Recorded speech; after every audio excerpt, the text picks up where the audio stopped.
கிடைத்தது நமக்கு என கேள்விகள் கேட்பது எதற்கு?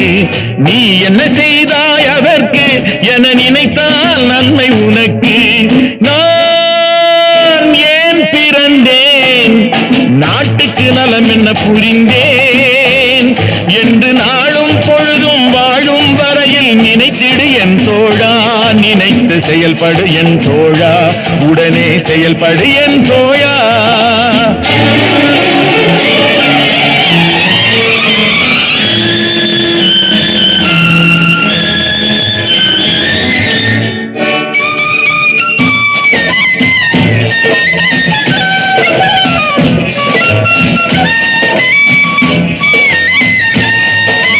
மலையில் பிறந்த நதியால் மக்கள் தாகம் தீர்ந்தது, மரத்தில் பிறந்த கனியால் அவர் பசியும் தணிந்தது.